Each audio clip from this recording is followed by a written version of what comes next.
Pertanyaannya adalah, untuk apa kita mencari kelemahan dari suatu ajaran yang memang pada dasarnya sudah lemah?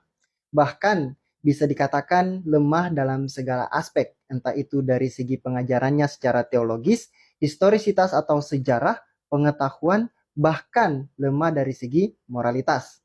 Contoh, dari segi pengajaran tentang Allah, ajaran Islam mengaku lewat Quran bahwa dia berasal dari Allah Ibrahim, Ishak, dan Yakub, yaitu Allah bangsa Israel.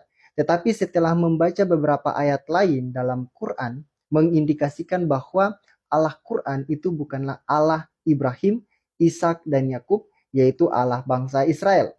Tidak ada satupun nama Yod He Vav He dalam Quran, melainkan nama Tuhan dalam Quran adalah Allah Subhanahu wa Ta'ala.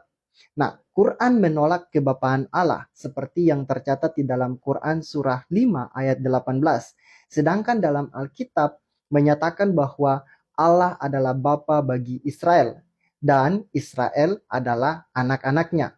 Bahkan Yesus Kristus sendiri mengajarkan kita memanggil Allah dengan sebutan Bapa. Dalam Quran, Allah Subhanahu wa Ta'ala adalah perancang tipu daya terbaik. Sedangkan di dalam Alkitab, yang menjadi perancang tipu daya terbaik itu adalah iblis, bukan Allah. Yang kedua, dari segi sejarah, kisah dalam Quran banyak memuat kisah-kisah dongeng atau legenda-legenda yang dikarang bidat-bidat Kristen atau juga Yahudi. Misalnya, Isa berbicara saat bayi dalam gendongan, Ibrahim dan tungku api Namrud, kisah Isa yang tidak jadi disalibkan dan diangkat ke surga oleh Allah Subhanahu wa Ta'ala, atau suatu peristiwa yang tidak memiliki validasi sejarah yang akurat alias hanya hayalan, yaitu kisah Isa yang diangkat ke surga oleh Allah Subhanahu wa Ta'ala. Atau Maryam yang adalah saudari Harun yang hidup 1500-an tahun sebelum Isa, tapi bisa menjadi ibu yang melahirkan Isa, dan masih banyak lagi kisah-kisah yang tidak sesuai dengan fakta sejarah dan bisa diidentifikasikan sebagai kisah yang diambil dari legenda-legenda atau dongeng-dongeng Yahudi ataupun bidat Kristen tapi dimasukkan dalam Quran. Yang ketiga, dari segi moralitas, apakah yang dapat kita banggakan dari seorang yang mengaku nabi tapi melakukan bumbung dengan anak yang berusia 9 tahun dengan alasan bahwa mengawini anak 6 tahun adalah perintah Tuhan baginya? Apa yang dapat kita banggakan? Bahkan bukan hanya itu, dia mengajarkan bahwa mengingini istri orang lain adalah sesuatu yang diperkhususkan untuk dia. Lihat saja dalam tafsir Quran tentang 16 hak istimewa Nabi, yang salah satunya adalah ketika dia melihat istri orang lain, dan jika Nabi jatuh hati kepada istri orang lain, maka suami dari istri itu harus menceraikan dia dan memberikannya kepada si Nabi. Bukankah hukum Taurat mengatakan bahwa jangan mengingini istri sesamamu? Jadi kami tidak perlu mencari kelemahan dari suatu ajaran yang ajaran itu memang pada dasarnya sudah lemah dari dirinya sendiri. Oke, lalu mungkin kalian akan bertanya-tanya, terus mengapa kita selalu membahas ajaran itu?